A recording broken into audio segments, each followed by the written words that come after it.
Welcome Shravani Raskar to the episode of Esprit Talks from CSPRE, a platform where we all live, love, and learn psychology.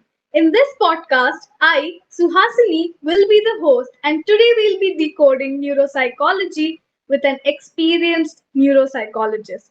For our episode, we have Shravani Raskar, a beacon of inspiration in the world of neuropsychology. Welcome, Shravani. Thank you. Yes. So, can you walk us through your journey towards becoming an established neuropsychologist? I started my psychology education from my 11th grade, I would say. During my 11th and 12th grade, I took psychology as one of the subjects.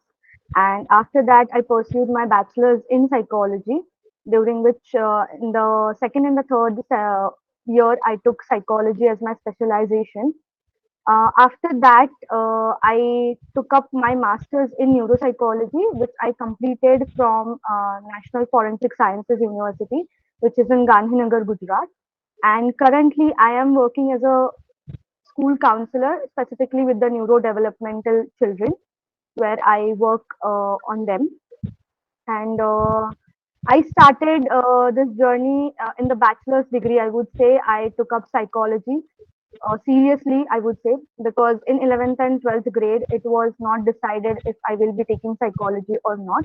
And after that, during the bachelor's, it became very serious for me that I should go up and take up psychology because it interested me a lot. And specifically neuropsychology, after my mother's incident, she had a stroke. So after that, I got a lot of interest in neuropsychology, specifically the brain, and that's the reason I took up neuropsychology. Choices always help us make essential differences no matter what field we choose. While pursuing neuropsychology, were there any key experiences that significantly altered your perspective on the field? If so, how did these experiences influence your decision to pursue a career in neuropsychology? Because of my mother's incident, that she had a stroke, she lost her speech, which made me intrigued about what is exactly about this brain thing that affects so much of a person if anything happens to it. So during that time, I started researching a lot about the brain area and what exactly happened with my mother. How did the stroke affected my mother's brain, and how did it affected her speech specifically. So at that time, I got to know about neuropsychology, and it was not decided that I will be taking neuropsychology or not. But once I started learning more about the brain and the brain psychology and how it affects the entire body and how it will affect the entire body if anything happens to it. So during that time, it helped me a lot to decide or to take up a career in neuropsychology, wherein I started searching for colleges that are offering neuropsychology.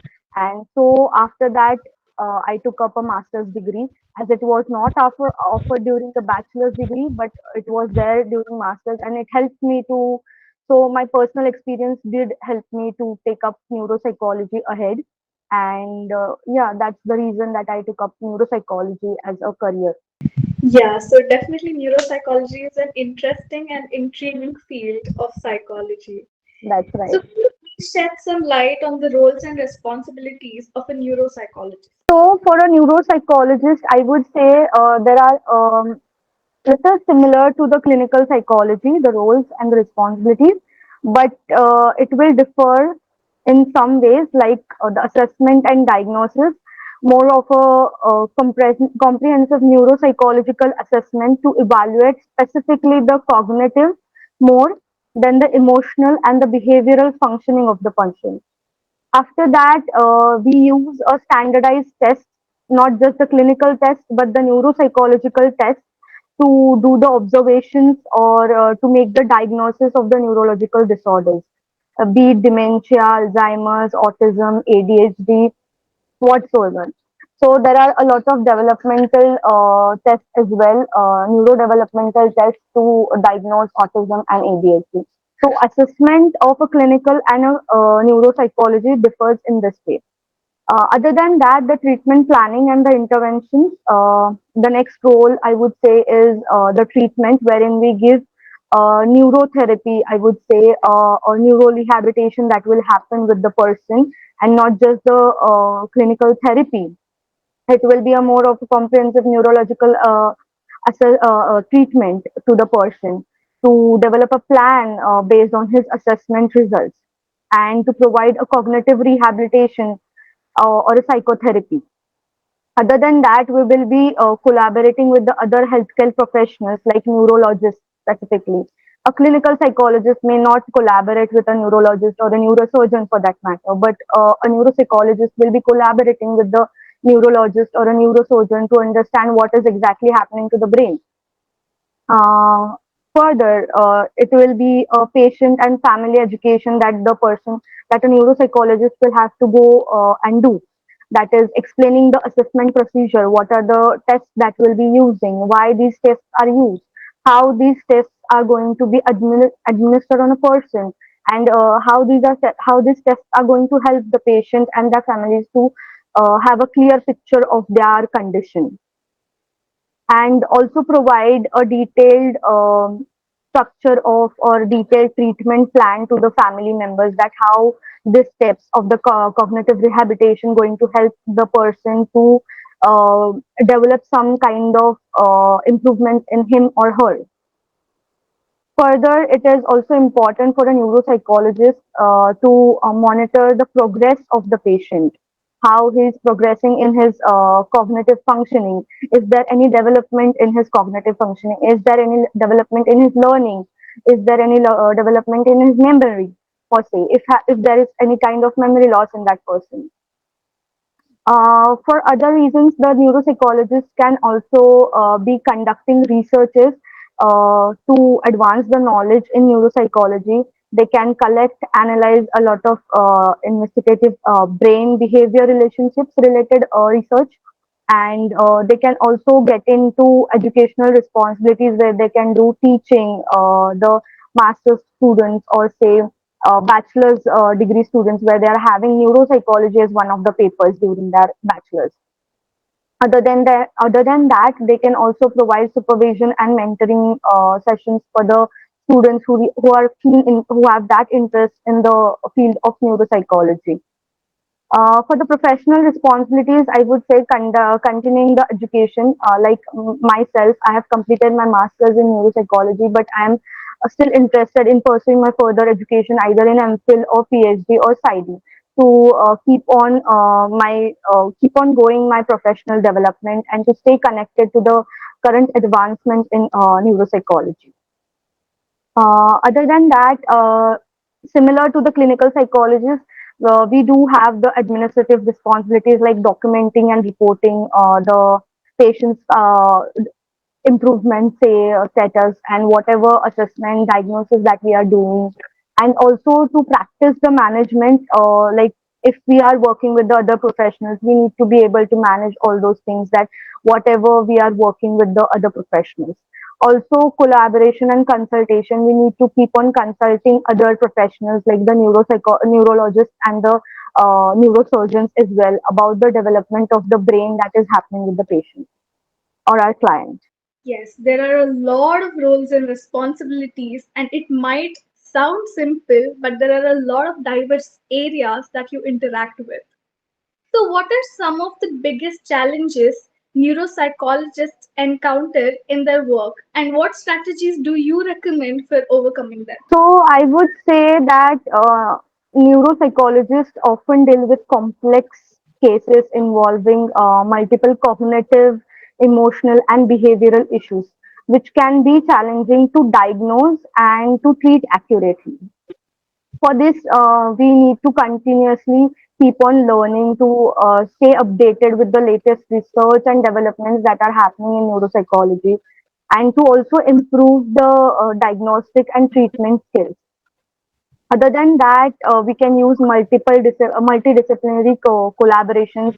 As I said, that working with the other professionals, say neurologists and neurosurgeons, to understand the brain effectively, like what is the exact part of damage happening in the brain. Other than that, specialized training, I would say that additional trainings and certifications in specific areas of neuropsychology to handle diverse cases more effectively. For this, I would give an example like I am working with the neurodevelopmental kids, and for that, I need to be additionally skilled in, say, play therapy or art therapy to understand the child psychology much better. If I am handling the autism kid or ADHD kid, I need to use my play therapy skills, or say play therapy, whatever knowledge that I have about play therapy and art therapy, because their talk therapy or rehabilitation is not going to work. I need to use the other methods for the rehabilitation of the child, or to improve his cognitive functioning much. Other than that, rapid advancements are happening in the neuropsychology research and technology, like the MRI scans, or say a lot of imaging techniques are happening, new technologies are inventing, getting ahead, and constantly updating your knowledge about knowledge and the skills is quite difficult at times. So attending the workshops or conferences, online courses, and to stay updated with the new technologies is very important in this at this point when you are having those a lot of rapid advancement in the technology of brain imaging techniques. Say. Other than that, balancing the clinical and the administrative responsibilities, I would say it is quite difficult at times to manage both the clinical work and the administrative work, where we have to file the work, the documentation, the billing, or whatever insurance things that we have to work with the client or say the patients.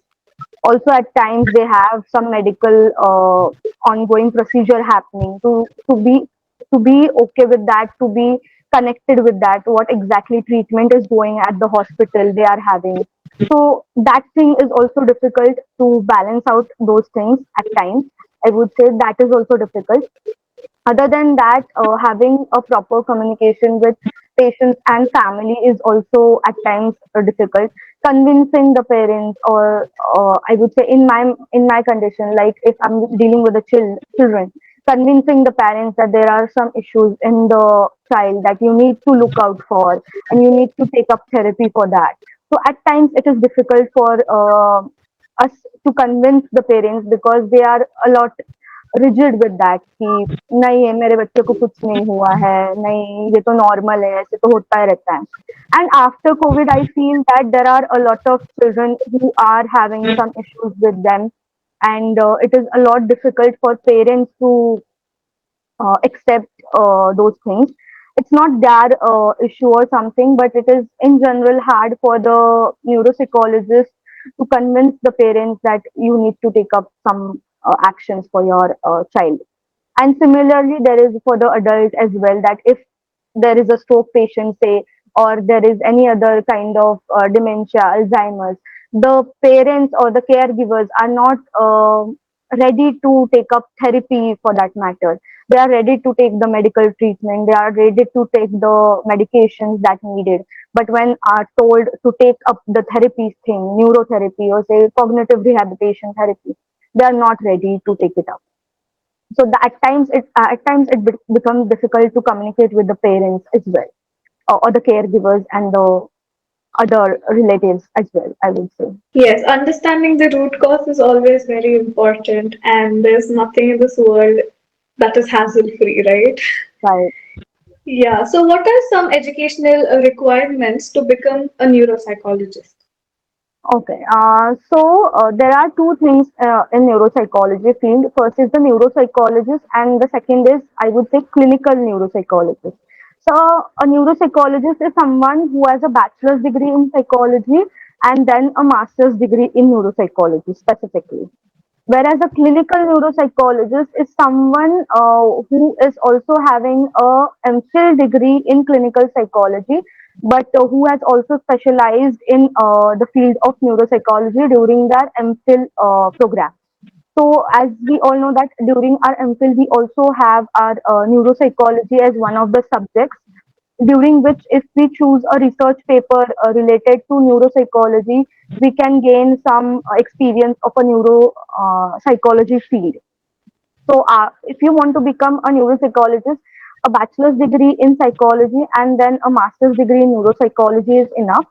But if you want to practice as a clinical neuropsychologist in a proper hospital or are having a private practice of yours, then you will have to, after your master's in neuropsychology, take up a MPhil course or MPhil degree in clinical psychology and have your RCI license, a proper RCI license. Then you can call yourself as a clinical neuropsychologist. All right. Thank you for making it so simpler for our students out there. Choosing a right educational institution is where most of the students feel pressured about that I have to choose a good institution for myself. So, can you please list some good educational institutions that offer neuropsychology? So in India, there are not a lot of institutions that are providing a neuropsychology master's program properly, I would say. But as I told you that I have done my master's in from National Forensic Sciences University, so that is the one institute that is providing. Other than that, Christ University is one that is providing MSc neuropsychology. If you want to go ahead and do your PhD, AIMS Delhi is having a PhD in neuropsychology, and even Nimhans is having, I think so, is having a neuropsychology degree PhD program over there. So you can opt for any of these. There are not a lot of options to go for, but my experience in NFSU was, I would say, good, not very good, but it was a kind of okayish, I would say. But now it's improving and the field is really developing, and a lot of other colleges are coming up with MSc degrees in neuropsychology. And you can of course take up a PhD program if you are not interested in doing your, or you have completed your MSc or masters in other courses and you want to still pursue your neuropsychology degree, you can take up PhD program over there in AIMS or on Enhance. And if you come up with any other colleges that are offering neuropsychology degree, I would suggest you to look for a college which is offering you a comprehensive knowledge about the physiology of the brain, then the biology of the brain, because that is going to help you understand your client's condition better, which is what I learned during my master's program. The theoretical part during my master's in NFSU was great. It was awesome. And the professors were also very good. They taught us all the theoretical parts. And the technologies also, we used to do EEG practicals and fMRI, vagera, vagera. But I would suggest having an internship attached to your degree program. I would say that if the college is not offering you any internship to your program, at least at the last semester, you should have at least 6 month internship with a hospital to have that practical exposure where you can see the patients, working with the patients. You will see other psychologists working with the patients. You will get to see the life cases where you will understand how to apply those theoretical aspects. So I would suggest if you find out any other colleges that are offering you masters in neuropsychology, opt for a college which is having an internship in their last semester or a program course. Yes, this is definitely something we as students must be mindful about, irrespective of what career we are choosing, since modules are really important. So, as we are on the topic of internships, what quality internship opportunities or additional courses are available for our aspiring neuropsychologists? So I would say that there are not a lot of internship opportunities specifically about the neuropsychology thing. But what you can search for your internship experience is look up for neurologists a clinic. There are a lot of neurologist clinics. They do have their special clinics, private clinics, or hospitals have their neurology department over there. So you can just email them and put up your interest of working with them, um, to gain the experience. They will not give you direct exposure, but you can obviously opt for the observership kind of thing. And other than that, I would say Coursera is having a lot of courses on cognitive psychology or cognition, or say EEG, fMRI. So that courses will definitely help you add up your knowledge about the brain imaging techniques, which are going to help you ahead if you are planning to pursue a full-fledged career in neuropsychology. That is what you will be needing a lot, like the brain imaging techniques, how to read the fMRI report, how to read the EEG report. That is all that is going to help you. So Coursera is one of the website that will help you online course. And other than that, I would say if you are just जैसे मैंने बोला कि मैं खुद एक मतलब I'm working with the children, so I need to skill up upskill my things with play therapy, art therapy. So other than that, I would suggest you to do all those things also कि हाँ थोड़ा सा oncology के बारे में पढ़ लिया, cancer related पढ़ लिया, तो थोड़ा सा एक आ जाता है क्योंकि हम लोग जब बात करते हैं ना न्यूरोसाइकोलॉजी तो brain related, brain tumour, brain cancer, we work with those patients also. So having that knowledge oncology, cancer related जो कैंसर पेशेंट की साइकोलॉजी होते हैं उनके रिलेटेड थोड़ा सा पढ़ लिया आपने. आप फुल कोर्स मत कर लो, बट आप थोड़ा सा एक अगर छोटा सा एक 6 मंथ का कोर्स है या फिर 2-3 मंथ का, just to have the theoretical knowledge. I'm not saying to have a practical knowledge. If you are getting practical knowledge, that's a good thing. But if you want to have a theoretical knowledge, it will be good to do those courses also. कि थोड़ा सा oncology के बारे में पढ़ लिया. फिर play therapy, you will be amazed to know that play therapy works like a magic with the children specifically. तो अगर आपके पास कोई भी पेशेंट आ गया मतलब ऑटिज्म एडीएचडी का, प्ले थेरेपी के स्किल्स उनके ऊपर वर्क करेंगे ही करेंगे, I feel. Because I have been dealing with the autism and ADHD kids like since 1 year now, I would say. So it is like magic to me to connect with the children, to understand what exactly will be attracted, what will the child be attracted to. तो ये सारी चीजें आपको समझनी है कि आप exactly कौन से सब फील्ड ऑफ न्यूरोसाइकोलॉजी में काम करना चाहते हैं. If you are going to think of working with the clinical patients only, then I would suggest कि थोड़ा सा ऑन्कोलॉजी, फिर ब्रेन इमेजिंग टेक्निक्स, उनके बारे में थोड़ा सा जान लो, उनके बारे में कोर्सेज कर लो. But if you want to work with the children child neuro developmental disorder specifically autism ADHD, then go for play therapy courses and art therapy courses, ऐसे कर लो. I would suggest. Yeah, having the overall knowledge about things is really important because we cannot stick to a specific topic when we're dealing with clients. Clients, exactly. Yes. So, what are some scope and opportunities that are available in the field of neuropsychology? So there are a lot of opportunities you can opt for. Firstly, I would say a clinical neuropsychology is one where you're working with the brain damage patients, dementia, Alzheimer's, autism, ADHD. मतलब उनसे related आप पढ़ मतलब थोड़ा सा work कर सकते हो कि ठीक है चलो क्लिनिकल का स्पेसिफिकली आई वुड से कि brain and dementia, Alzheimer's. Neuro developmental also is there, but I would say it is a child neuropsychology specifically is what I feel. Then, other than that, research is there. You can go for research psychology, research neuropsychology, where you will be conducting research in the brain behavior techniques like EEG का लेके आप study कर सकते हो, कुछ तो बच्चों के ऊपर कर सकते हो, अडल्ट के ऊपर कर सकते हो कि एग्जैक्टली ब्रेन में अगर इतना डैमेज है तो कहाँ मतलब क्या क्या फंक्शंस डैमेज हो सकते हैं. तो all those research you can work on. There are a lot of researches happening on ADHD, on autism children. Since COVID hit, there are a lot of changes and a lot of children who were born into that period who were not able to connect with didn't had that any social connection with their age peers or anything. And so their brain has been affected a lot during their developing age. So a lot of researches are happening around those. So if you are interested in child neuropsychology research, you can connect a lot of things. Like see, clinical neuropsychology connect हो गया, फिर research child neuropsychology connect हो गया, या फिर सिर्फ research neuropsychology where you are working with all type of research कि brain damage भी कर लिया, फिर children का भी कर लिया, फिर जियाट्रिक में भी चले गए कि ओल्ड ओल्ड एज में डिमेंशिया हो गया, अल्जाइमर्स हो गया.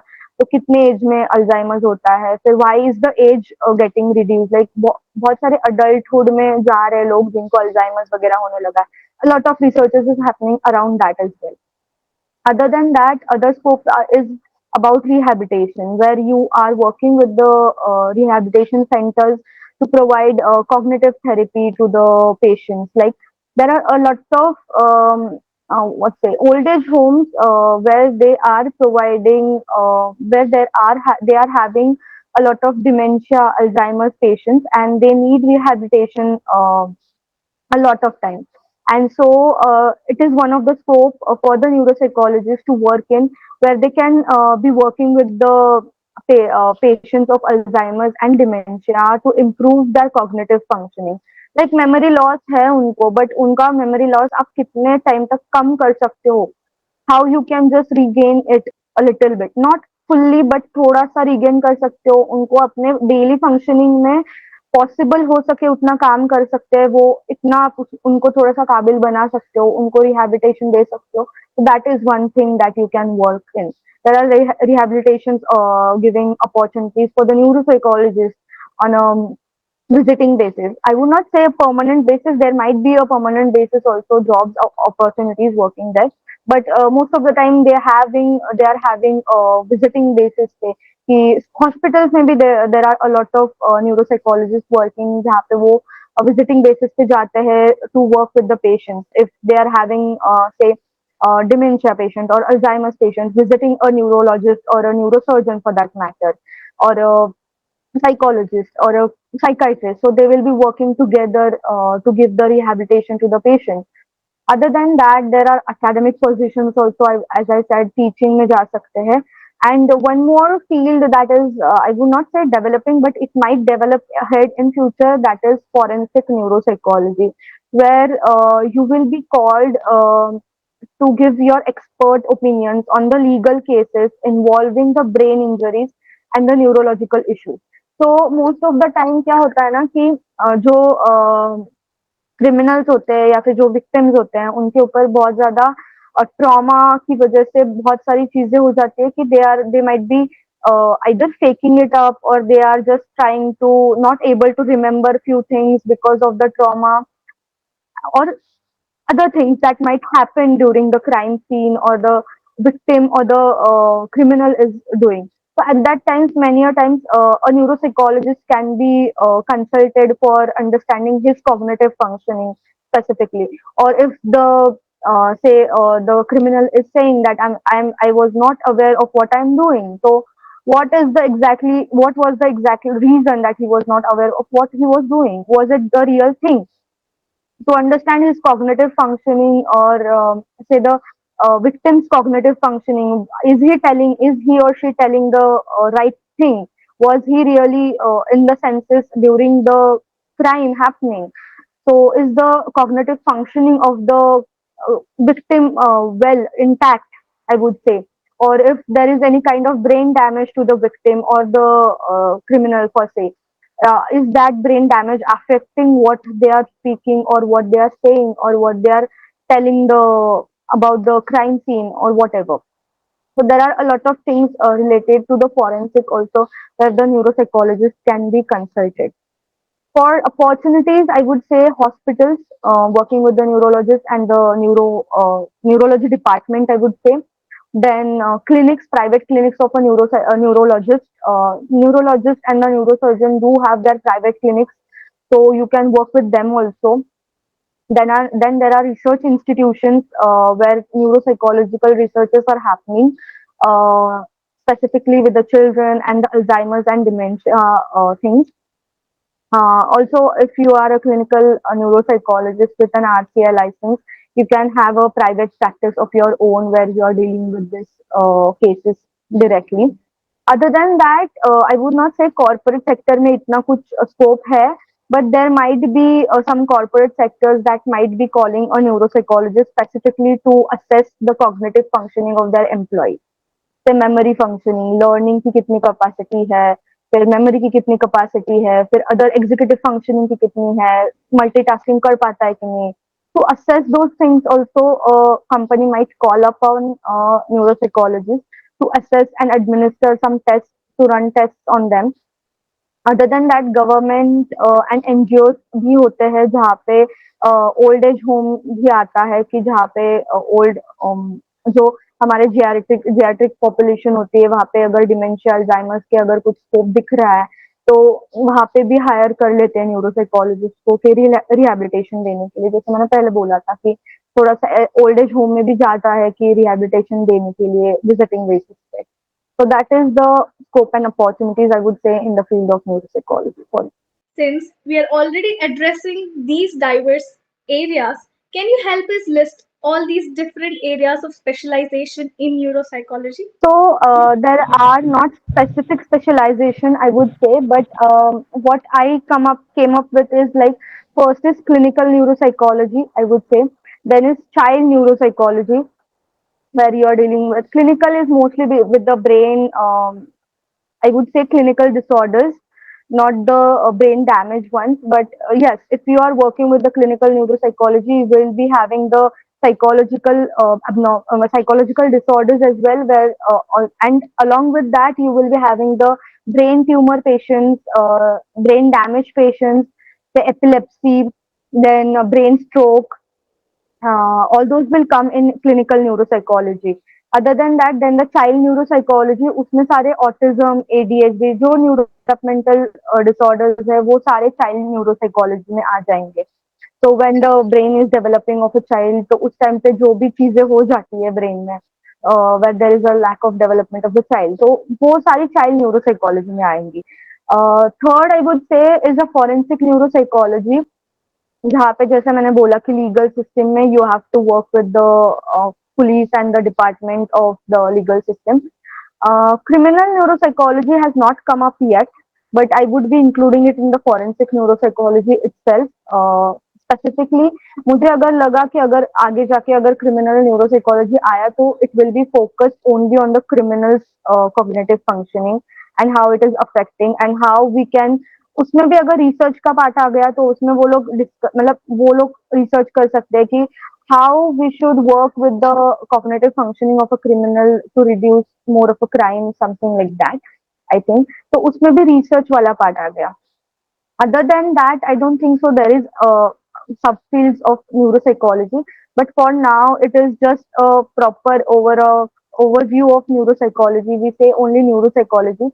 Clinical neuropsychology is one thing that we speak about after your MPhil degree. You might be hearing about clinical neuropsychologists. There are a lot of clinical neuropsychologists who are working there with the ISA license. But for now, there is only a neuropsychology field, not a specific subfield available in a degree format or a position format. I would say there are not a lot of positions happening for a clinical neuropsychologist or say a child neuropsychologist. It's just neuropsychologist. All right, thank you so much for simplifying that. So, what are some of the ethical considerations in neuropsychology? So I'm not quite aware about it because see, neuropsychology is quite a developing field for now, I would say, and there are not a lot of ethical consideration other than the that we have the clinical psychology field. There are not a lot of um, laws for neuropsychology, I would say. There are not licensing things that are there for neuropsychology specifically. I would still think that there should be a licensing procedure for the neuropsychologist because after clinical psychologist, something that is very critical or something that is that the people deal with or the neuropsychologists deal with, like जैसे clinical में जो clinical disorder related patient से deal करते हैं, after that something that seriously come up with is the neuropsychologist dealing with the brain patients. So it is like a serious thing. So there should be some licensing procedure for a neuropsychologist because then what happens is people generally think कि हाँ bachelors करने के बाद masters clinical में कर लिया तो उसके बाद कुछ तो न्यूरोसाइकोलॉजी का कोर्स कर लेते हैं and we can practice as a neuropsychologist. That is the feeling they have. But that's not the case. You need to have a full-fledged degree in neuropsychology, at least one degree in neuropsychology to work as a neuropsychologist, and another that is clinical psychologist. You need to have an RCI license for that. But other than that, I don't think so. There are any ethical considerations other than the that we have in the clinical psychology field. Those are the similar things I would say are there in the neuropsychology field. Thank you so much for clarifying that. So, now to make it a bit more simpler to our audience, can you please guide us through a mental roadmap towards becoming an established neuropsychologist? So as I told you before कि bachelor's degree के बाद you need to have a bachelor's psychology degree. I would not say कि bachelor's degree in psychology is not necessary, because I honestly believe that it is very necessary to have a bachelor's degree in psychology to have that foundation. I'm not saying that the people who don't have it are not capable of becoming a neuropsychologist, but yes, it will help you a lot to have that basic foundation of psychology, of having those other papers of abnormal psychology, developmental psychology, and all. After your bachelor's degree, you will be having, or you should have, a master's degree in neuropsychology, where you are getting an in depth knowledge about the brain and its relation to your entire body, and not just the brain. You need to have that knowledge of कैसे brain function करता है, brain के क्या parts है, brain body से कैसे affect करता है, ब्रेन को बॉडी कैसे अफेक्ट करती है, वो सारी चीजें भी आपको पता होनी चाहिए. ऐसा नहीं है कि हाँ ब्रेन के बारे में, ब्रेन के लोब्स पता चल गए बात खत्म. नहीं, it is like spinal cord, endocrine system, सब आपको होना चाहिए पता. क्योंकि उसके बिना you can't be calling yourself a neuropsychologist, because brain is a very complex thing. And it is not just that कि ब्रेन आपकी सिर्फ ब्रेन आजू बाजू के एरियाज को अफेक्ट करेगा, it affects your entire body. So it is not that you will be only learning about the brain during your master's in neuropsychology.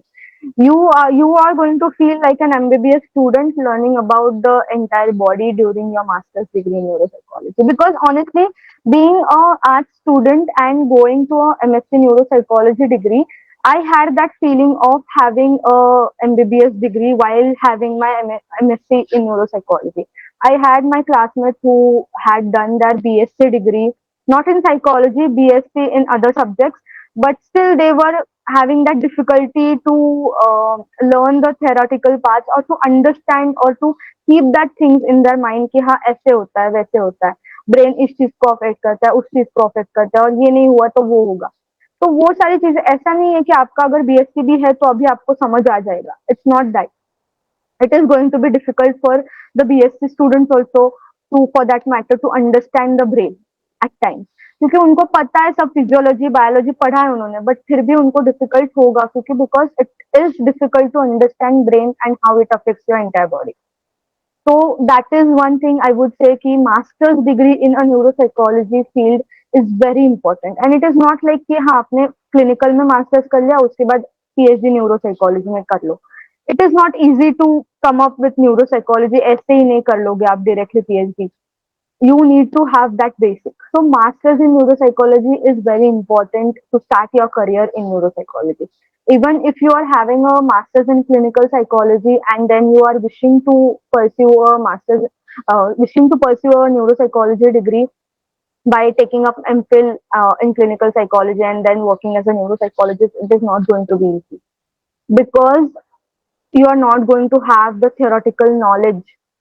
Practical knowledge जितना important है उससे आई वुड से 1-2% theoretical knowledge भी important है, because when you are uh, when you are having those patients in front of you, being able to recall the theoretical knowledge and being able to apply that is very important. अगर आपको theoretical knowledge ही नहीं है तो आप apply क्या करोगे? सो that is very important, and वो सारी चीजें आपको एमफिल में जाने के बाद नहीं मिलेगी. सो आई वुड सजेस्ट कि बैचलर्स डिग्री के बाद तुरंत ही मास्टर्स डिग्री न्यूरोसाइकोलॉजी कर लो, if you are really wanting to have a neuropsychology career. After that, you can ahead go for an MPhil degree if you want to work as a clinical neuropsychologist. So, through your words, I understand that foundation is really important. Yes, yes, Foundation in yes, psychology, etc. So, do you also suggest that 11th and 12th students to take up psychology while they're pursuing their 11th and Yes, 12th? definitely. Yes, definitely. See, if you are having a psychology background from your 11th grade itself, like you're passionate about psychology and you want to take up psychology, have it as one of the subjects in your 11th grade itself. There is no harm. There are a lot of colleges who are having psychology during that bachelor's itself or say 11th grade. In arts also and in science also. Even if you are not sure if you want to pursue your degree in psychology, you can take up psychology as one of the subjects in your 11th grade as well.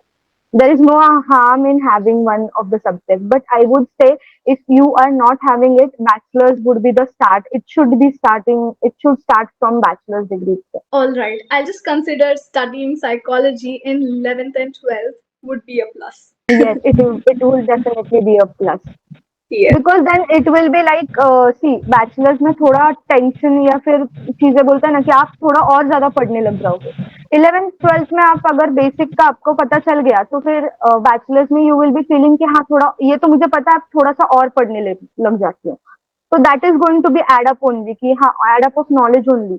So I would suggest कि 11th 12th will be also great since I had 11th 12th में ही psychology as one of the subject. Even though I was not sure if I want to pursue a career in it, I had it as one of the subjects. So there is no harm in that. You will be extra knowledge, I would say. Yes. So, how do you stay updated with ever evolving developments in neuropsychology and integrate these evidence based research into your practice? So for now, there are not a lot of see workshops or seminars happening in the offline mode in India, but there are a lot of online seminars that happen in say Enhance or say AIMS Delhi because there are a lot of researchers happening over there where the neurologists and the neurosurgeons are working on the brain development. So, keeping yourself updated with those workshops and attending those workshops or seminars online whenever possible. Just be updated with their websites. They keep on posting on their websites that these seminars are happening in our campus or these webinars are happening online on our page or say on our YouTube channel. So keeping yourself updated, visiting the website AIMS Delhi, then other hospitals, there are a lot of specifically hospitals who are dealing with the brain researches. So working with, looking at those websites, keeping yourself updated with their websites will help you gain more knowledge and updated about their seminars, workshops. Other than that, I would say professional associations with APA, INS. There are a lot of seminars that APA also conduct on the cognitive neuropsychology. They don't call it neuropsychology. They mostly call it cognitive psychology abroad. So if you want to stay updated with that, you will be focusing on those की cognitive psychology related journals पढ़ना या फिर उनके webinars attend करना. Beat anything. INS also conducts a lot of workshops and webinars, and for that you will get it on their LinkedIn profile also. You can get yourself updated with their LinkedIn profile. Keep following them, keep on checking what all uh, webinars they are having, seminars, online seminars they are having.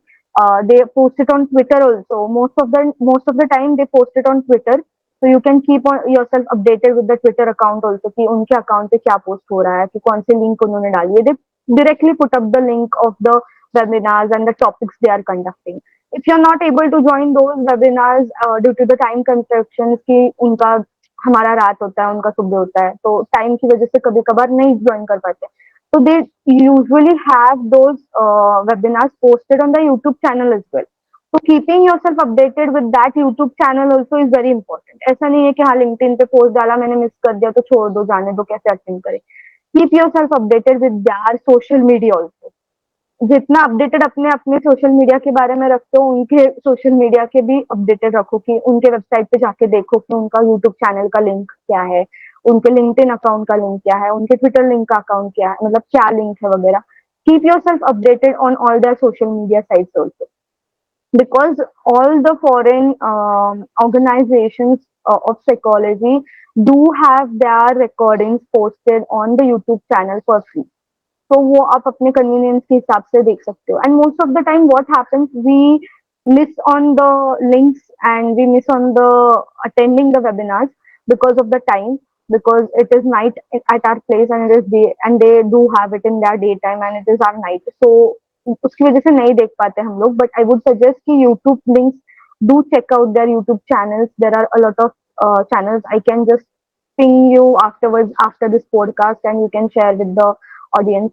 I'm not sure about their channel name right now. Definitely. Yes, definitely we'll be doing that. And the key to, keep yourself updated is through attending as many seminars and workshops you can Yes, attend. definitely. Because what happens during these seminars also, they provide us with their live cases and current cases they are working on. So it makes us keeping updated with the what recent technologies they are using, what recent activities they are conducting with their patients to work on their rehabilitation. So that is one thing which is very important for attending their workshops or seminars. Yeah, that is really very important. So, neuropsychologists use a variety of tests to assess cognitive functions. So, what are some cognitive assessments that you have administered as a neuropsychologist? So the basic test, I would say MSME, mini mental status examination is one. It gives a brief screening for a cognitive impairment if we need to understand what is the exact uh, thing that we need to work on of the patient. Other than that, there are a lot of tests like stoop test that we work with the. So during my masters itself, I had a research project where I was working with the battered women syndrome, like the women who are facing domestic violence at their place. So is it affecting their attention span or processing speed? So during that time, I worked with a stoop test on them.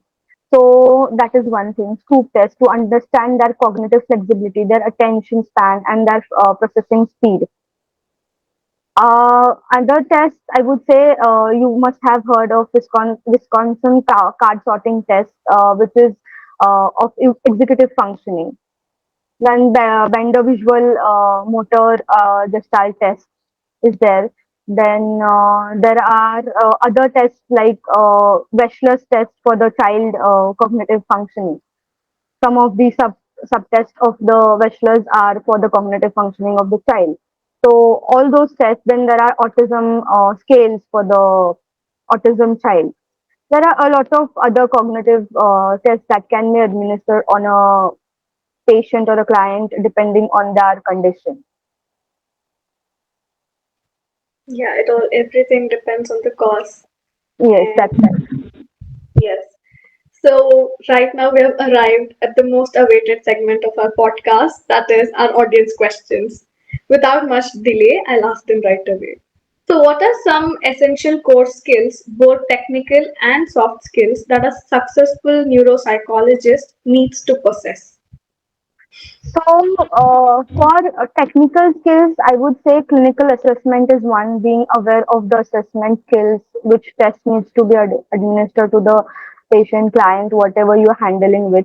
To be able to understand that, we need to work with the neurologist again. If you are working with the brain damage patient, say which area is damaged, according to that you need to work on. जैसे अगर visual hospital का है तो आप frontal का work करके कुछ नहीं कर सकते.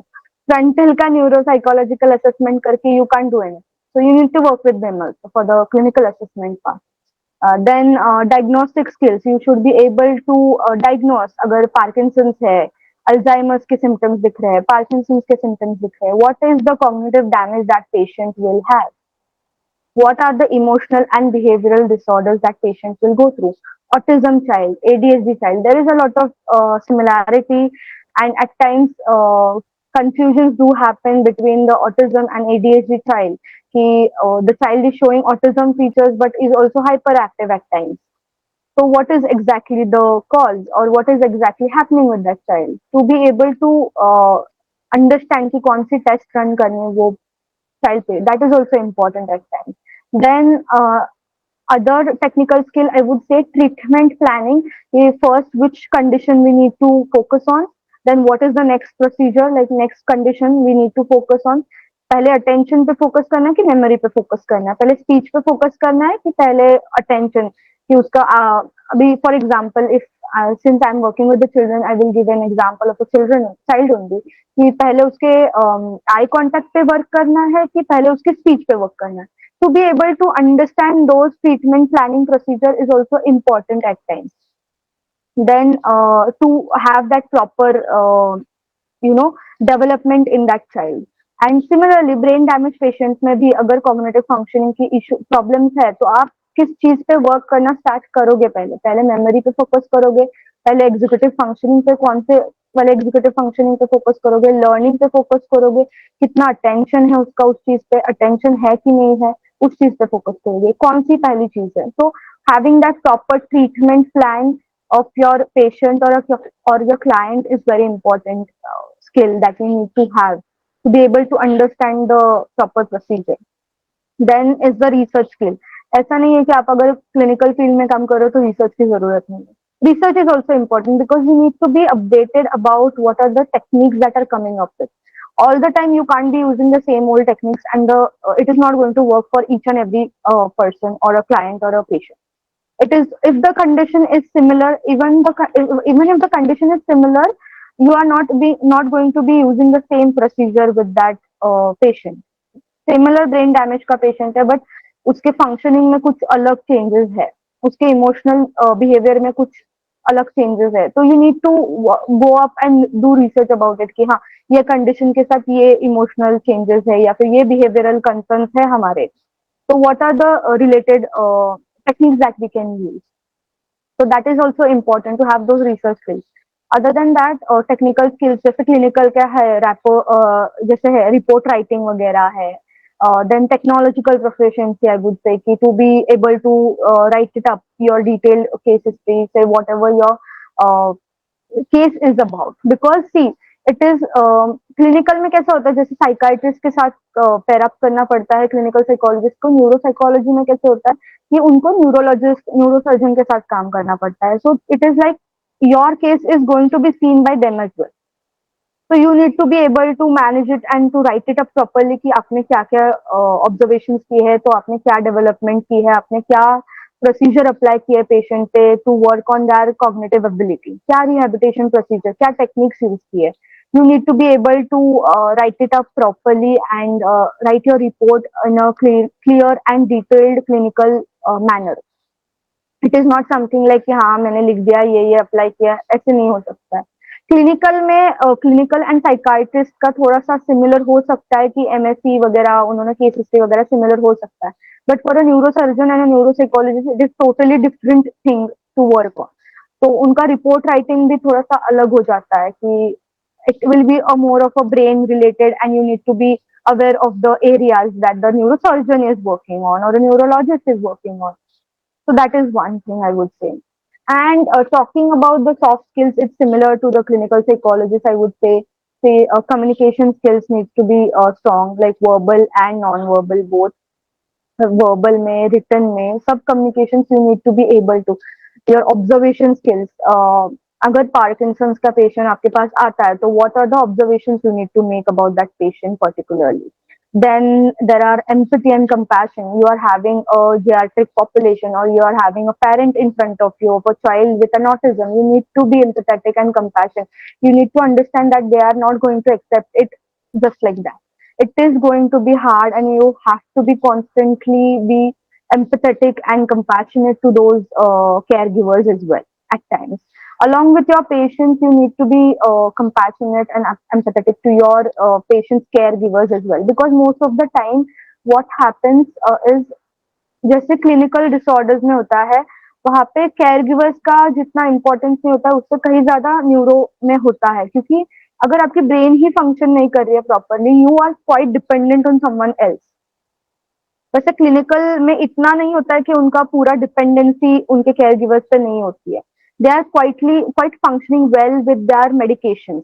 उनके जो सिम्टम्स होते हैं वो थोड़े से मेलो डाउन हो जाते हैं, but in brain damage patient it is like अगर स्ट्रोक है, वन साइड पैरालाइज है, तो ही और she is completely dependent on their care giver, say partner or parent. So it is like we are need to work in a group or a team where we need to understand the psychology of the caregivers as well.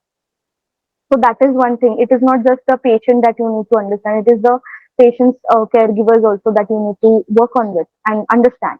Then there is problem solving. At times you need to handle a lot of things, a lot of time. कि हाँ neurosurgeon ने एक बात बोली, neurologist ने एक आध बात बोली है, एंडोक्राइनोलॉजिस्ट ने अलग कुछ बात बोली है, एंडोक्राइन सिस्टम भी आ जाता है हमारा जो हम बात करते हैं, तो neuropsychology is like a lot of things. So I would say कि बहुत सारे लोगों से डील करना पड़ता है उस टाइम पे, तो you need to be able to handle all those things also कि हाँ you are able to take into consideration all those things. Patience and perseverance is one of the things, like I would say it is most important thing in your the skill that you need, because उस time पे आपको लगता है कि you are having a patient in front of you with who is not making a sense a lot. You're not going to able to make sense what they're happening, what is exactly happening to them. So being able to be patient with those people, ADHD people, ADHD child, say dementia patient, it is going to be a lot. It is going to affect your own mental health as well at times, and so having that patience and that calm in front of them is very important at times. Then attention, I would say attention to the details, to understand the difference between ADHD, autism symptoms, what is it, dementia, Alzheimer's, brain stroke की वजह से क्या क्या, अगर इस area में brain stroke आया है पेशेंट को, तो क्या क्या चीजें, क्या क्या चीजें नोटिस कर सकते हैं हम उनके ब्रेन चेंजेस में, या फिर ब्रेन बिहेवियर में, या फिर बोलो इमोशनल बिहेवियर में, या फिर what are the behavioral changes that will be happening because of this particular area being damaged. So that is one thing, to attention, being attentive to those details. Then interpersonal skills, building a rapport with the client, and the similar to the clinical, I would say clinical psychology, building a rapport with your client or your, if the child is there, then the child. You need to understand what is the technique that you need to build rapport with the child or the patient. The dementia patient or the Parkinson's patient or the, I would say, geriatric population is most of the time very reluctant, or say taking up the therapy thing. So you need to understand that psychology also, how you are going to convince them to take up therapy. So that is one thing I would say. Then other than that, I don't think so is anything else is important. But yeah, these are the things are very important to have these skills when you are thinking of taking up neuropsychology as a career. Definitely. Passion, dedication, resilience, knowledge, and practical experience, everything plays a vital role in this field. So, could you please help us differentiate between a neuropsychologist and a neurologist? So, a neuropsychologist will be working with the cognitive functioning से जो उसका output है, अगर damage है brain में, तो उसका output क्या गलत आ रहा है, तो उसको कैसे सुधार सकते हैं हम. So that is what a neuropsychologist is working on.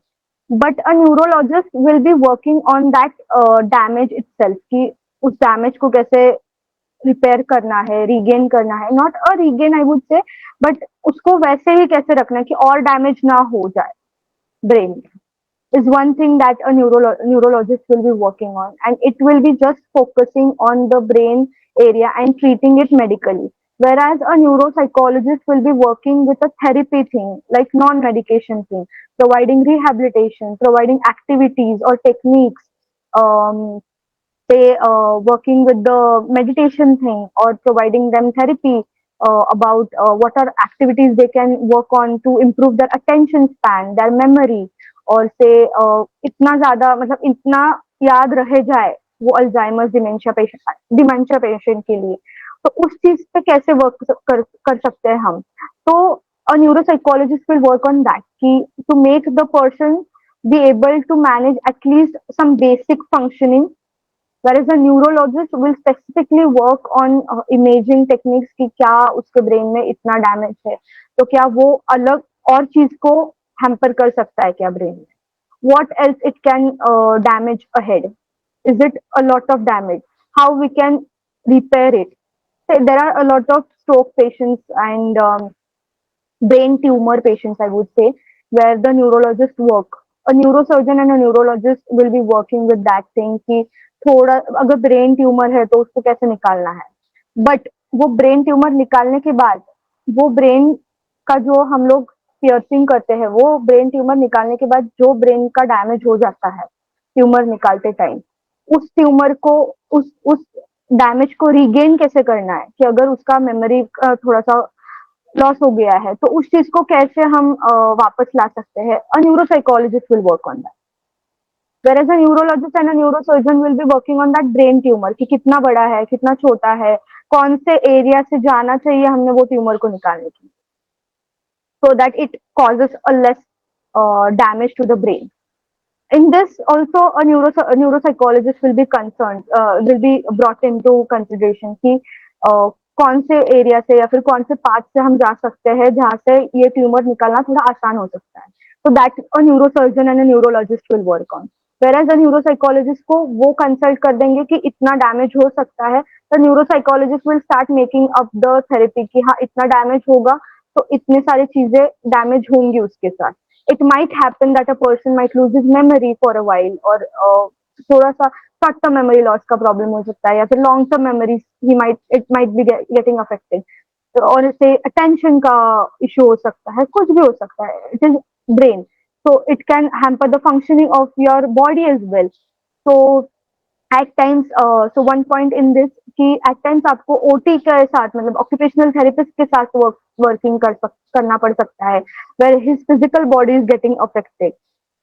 से राइट साइड पैरालाइज्ड है तो उसके साथ उसका राइट साइड का फंक्शनिंग जो भी है, हम बोल सकते हैं एग्जीक्यूटिव फंक्शनिंग में जो भी डैमेज हुआ है वो along with that his physical damage whatever has happened that you need to work on. तो अगर see if I talk about my mother, तो उनका उसका स्ट्रोक, मम्मी को मेरे स्ट्रोक आया था, तो स्ट्रोक के साथ she lost the speech also. So a neuropsychologist will, and along with the speech therapist as well, she will work she will work, the neuropsychologist and the speech therapist will work on her speech and her memory regain, for that matter. Say, if she has any memory problem that she's not able to remember these things a lot of time. So I will be working on the memory along with the speech as well with the speech therapist. And along with that, there will be OT, occupational therapy, or a physiotherapist working on her physical body. Whereas the neurologist will be working on her brain. See, there is like to see where what area is damaged, how much it has damaged her brain, and what all functioning it has damaged. Yes, so one works on the cause and other one works on the effect. So in what variety of settings do neuropsychologists practice their expertise? So one, as I said, the hospitals में neurology department में you can work with the neurosurgeon, neurologist is one thing. Other than that, you can have, if you are having a MPhil degree, you can have your own clinical neuropsychology practice.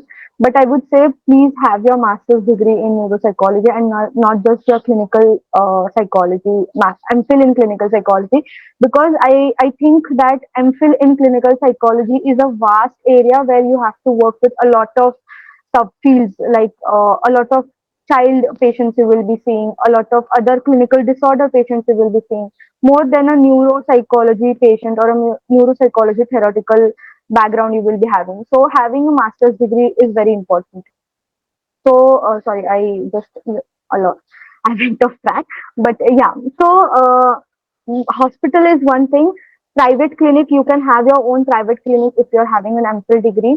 Then there are a lot of neurologists who do have their own private clinic, or say psychiatrists have their own private clinic where they can have patients with say dementia, Alzheimer's they are working with, or due to substance abuse they're having memory problems.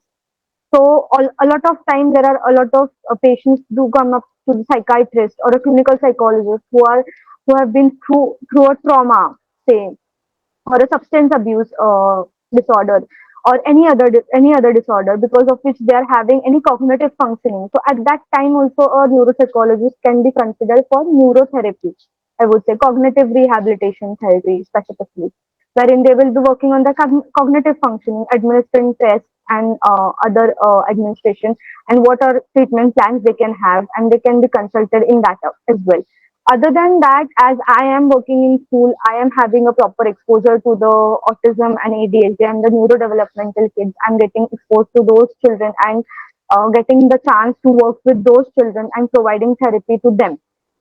So that is one thing. It is not just कि title की वजह से आप ऐसे नहीं बोल सकते हो कि you're not getting the neuropsychology exposure. It is just in your mind कि हाँ स्कूल काउंसलर का टाइटल है तो आपको न्यूरो का कुछ बैग मतलब जरूरत नहीं है, but it is very important to find that. I would say कि वो जरूरत आपके ऊपर डिपेंड करता है कि आप स्कोप कहाँ ढूंढ रहे हो, आपका आपकी फील्ड का या फिर आपके नॉलेज का. So this is the thing that I first started with working with the child development center where I used to provide them therapy directly.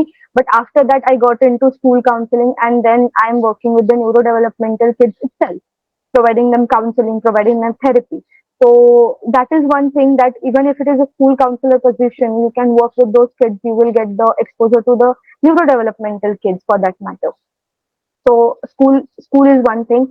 Then NGOs are there where old age homes will be having rehabilitation going on for their geriatric population. Then NGOs are there where they are having researches around the neuropsychology field.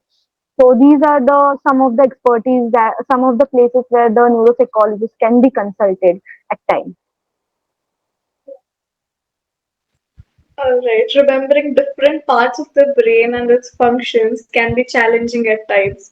So, can you shed some Yes, light on your understanding and learning approaches that you use and you would want, other students also to adopt to those yes, things? definitely, definitely. So at my times, I used to work with the colorful books. I would say I didn't like those the black and white wala books and all. One thing is colorful diagrams is what going to help you remember the brain. Also, there are a lot of websites where you are having those 3D images of brain 3D करके कुछ तो website का नाम है. I am not sure about that, but it we I used to be like जो भी part है I used to be like each and every line for each and every word. I used to go back and just see that 3D diagram to understand exactly where it is located, because at times it is going to be minute part of the brain that you are going to be remembering कि हाँ ये यहाँ पर है, but posterior, inferior, anterior, these words are not going to help you remember all those parts. So need to make those 3D images. To make those 3D images while remembering, you need to watch those 3D images online, and not just the textbook images that are going to help you remember those parts. Text में अच्छे से mention किया जाता है, but having those 3D images revolving around in front of you, having those visual images, it's going to help you a lot to recall those parts ahead when you are writing an exam, when you are dealing with the patient, what's the matter.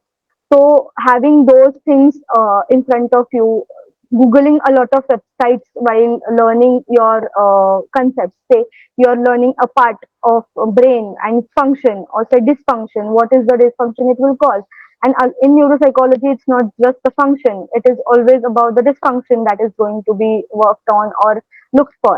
So it is like कि uh, आप जाओ Google पे और एक website पे आपको सब information नहीं मिलेगी. It is for sure. You need to go a lot and look for a lot of websites other than one website, and look for the images. Whenever you are working with the parts of the brain, take a look at the part. Proper 3D image देखो, YouTube पे videos देख लो, for that matter frontal का frontal है, and we all know the hand वाला technique की this is the frontal and this and all that.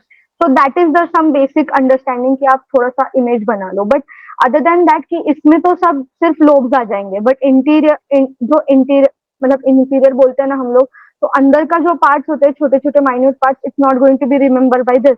So you need to go and watch those 3D images moving ahead. You can move that 3D brain with your cursor and have a look कि कहाँ पे क्या होता है, and read about it. कि and along with the function, you are supposed to read the dysfunction as well. कि क्या issue हो सकता है अगर इसमें problem आ गया तो इस part में. So that is one thing I would say. Watching the YouTube videos also. at times visually imagining that, visually watching that brain parts is very important to remember कि कहाँ पे क्या located है. Theoretical का words आपने देख लिया, वो that is fine, anterior posterior वो सब देख लिया, बट एंटीरियर का मतलब क्या है, जब तक आप वो इमेज नहीं देख लेते हो, proper moving image I would say, emotion वाला इमेज नहीं देखते हो, you will not understand. You need to watch it 360 degree की कहाँ से कितना दिखता है, मतलब ब्रेन का ऐसे नहीं है कि यहाँ से जो ब्रेन दिखता है वो यहाँ से भी सेम दिखेगा. You need to go and watch that कि हाँ इधर से वो दिख रहा है, सेम दिख रहा है, बट इधर से कैसे दिखता है. So that is another thing that you need to watch on. Yes, that's definitely important. And following all those visual images and flowcharts will help students a lot. We have reached the end of our podcast, and now I would like to hear your words of wisdom for our aspiring neuropsychologists out there. So I would say that please do have a master's, as I said in the entire podcast, that please have your master's degree and not just the MPhil degree or the bachelor's degree, because the master's is the key to having your theoretical knowledge that you can apply in the practical exposure as well. And during your master's degree, do have an internship, work with the neurologist or neurosurgeon for that matter, or say a accomplished neuropsychologist who is currently working as a neuropsychologist, work with them, assist them in their work to understand the key roles, or say what all things they face in their day-to-day functioning or day-to-day cases. That is very important to have your theoretical and practical knowledge. Don't just focus on the courses or online internships. More than that, just go for a offline one, I would say. And don't take the degree for granted, I would say. ऐसा नहीं है कि आपने अगर neuropsychology में masters नहीं किया तो क्लिनिकल में एमफिल कर लिया तो उसके बाद अपने आप को न्यूरोसाइकोलॉजिस्ट बोल सकते हो. No you can't, because honestly masters में जो नॉलेज आपको मिलेगा वो आपको कहीं पे नहीं मिलेगा न्यूरोसाइकोलॉजी का. Is definitely what I feel, because I was bombarded with a lot of knowledge during my master's degree, and after my master's I felt it very important to have that knowledge. So that's the thing I Awesome. would suggest the audience for sure. Thank you so much for sharing your insights and experiences with us. It was a pleasure having you on this podcast, and thank you so much for paving the right way for our ambitious students listening to us. Thank you so much for having. I would really, Yes. I'm very happy to be here, and I'm very happy that you came up with this idea of having this podcast, because they are really helping the students to join in and to understand what is the field and which field they should choose up for themselves. It's very hard to choose one field in psychology at times, and having this podcast, listening to this podcast can definitely be a add-on thing to their choices. Definitely. Awesome. Thank you so much for sharing your insights and experiences with us. It's been a pleasure having you on our podcast. Thank you for paving the right way for our ambitious students listening to us. And that concludes another thought provoking episode of Spree Talks from CS Spray. Thank you for joining us, and be sure to tune in next time as we continue our exploration of psychology and mental wellness. Can you share your perspective regarding all, or can you share like which therapy you use the most, and which you think is the most effective on the patient? I've been into clinical hypnotherapy where we have seen evidences. Our mentors have given us the evidences which are there. So what I combine is now your hypnotherapy with something called transpersonal regression therapy, which is from Netherlands called TASO. Okay. Then family constellation, which is there. So I combine these three modalities and I work with that.